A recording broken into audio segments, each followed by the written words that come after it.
প্রশ্ন হচ্ছে, ইরান আর ইসরায়েলের মধ্যে যদি সর্বাত্মক যুদ্ধ শুরু হয়ে যায়, তাহলে যুক্তরাষ্ট্র, রাশিয়া, ইউরোপীয় ইউনিয়ন, ন্যাটোর মতো জোটগুলো অথবা মিডল ইস্ট সহ ৫৭টা মুসলিম দেশের মেরুদণ্ডহীন রাষ্ট্রনায়কদের ভূমিকা কি হবে এই যুদ্ধ বন্ধের মধ্যস্থতায়? সেই আমাদের স্বাধীনতার পর ৬০-এর দশক, ৭০-এর দশক থেকে বিভিন্ন ইতিহাস, বই, পুস্তক, আমাদের সিনিয়র বাপ-দাদার থেকে শুনে আসতেছি, ইহুদিদের দ্বারাই ফিলিস্তিনের মুসলিম নারী পুরুষরা নির্মম নির্যাতনের শিকার হয়ে আসতেছে বহুদিন ধরে।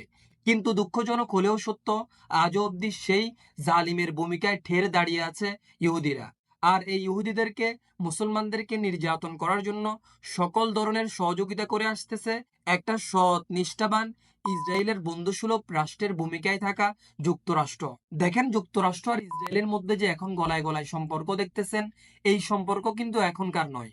এই সম্পর্ক সেই ৬০-এর দশক, ৭০-এর দশক থেকে শুরু হয়েছে।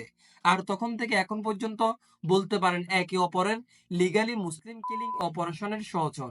অলমোস্ট ২০২৩ থেকে এখন পর্যন্ত প্রায় ৫৩,০০০-এরও বেশি ফিলিস্তিনি নারী পুরুষ শহীদ হয়ে গেছে ইসরায়েলের বর্বরতার শিকার হয়ে।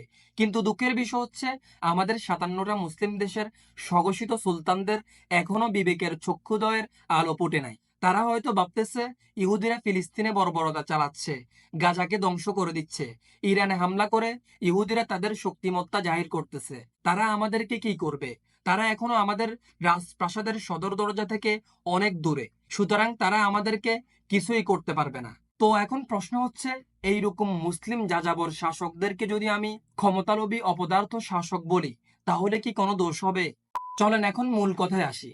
দেখেন, ইরান আর ইসরায়েলের মধ্যে যদি ফুল স্কেলে যুদ্ধ শুরু হয়ে যায়, তাহলে এই যুদ্ধ যে শুধুমাত্র মধ্যপ্রাচ্যের মধ্যে সীমাবদ্ধ থাকবে তা কিন্তু না, বরং এই যুদ্ধের নেতিবাচক প্রভাব কিন্তু পুরো বিশ্বে ছড়িয়ে পড়তে পারে। তবে বিশেষ করে এই যুদ্ধের ফলে মধ্যপ্রাচ্যে ব্যাপক অস্থিরতা দেখা দিতে পারে। যেমন ধরেন, লেবানন, সিরিয়া, ইরাক, ইয়েমেন ও গাজার মতো অঞ্চলগুলোতে এই যুদ্ধের ফলে সামরিক সংঘাত দেখা দিতে পারে।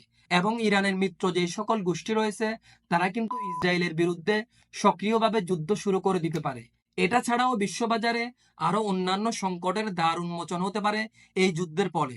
যেমন ধরেন, বিশ্ববাজারে তেল সংকট দেখা দিতে পারে এবং বিশ্ব রাজনীতিতে বিভাজনের দ্বার উন্মোচন হবে। মানবিক বিপর্যয় ও পারমাণবিক সংঘাতের ঝুঁকি বাড়বে এবং সাইবার যুদ্ধ, জিওপলিটিক্সে ব্যাপক পরিবর্তন আসতে পারে ইরান ইসরায়েলের সর্বাত্মক যুদ্ধের মাধ্যমে। গত কয়েক মাস আগেও আমরা অনেকেই ধারণা করছিলাম ইরান ইসরায়েলের যুদ্ধ হয়তোবা প্রক্সি ওয়ারের মধ্যে সীমাবদ্ধ থাকবে, কিন্তু এখন বুঝতেছি জিওপলিটিক্সের মার প্যাচে আমাদের ধারণা ভুল প্রমাণিত হয়েছে। তো এখন কথা হচ্ছে, ইরান আর ইসরায়েলের এই সর্বাত্মক যুদ্ধ বন্ধের মধ্যস্থতায় যুক্তরাষ্ট্র, রাশিয়া, ইউরোপীয় ইউনিয়ন, ন্যাটোর মতো জোটগুলো অথবা মধ্যপ্রাচ্যের মেরুদণ্ডহীন মুসলিম শাসকরা কি এই যুদ্ধ বন্ধের মধ্যস্থতায় অর্থবহ কোনো ভূমিকা পালন করতে পারবে? আপনার কি মনে হয়?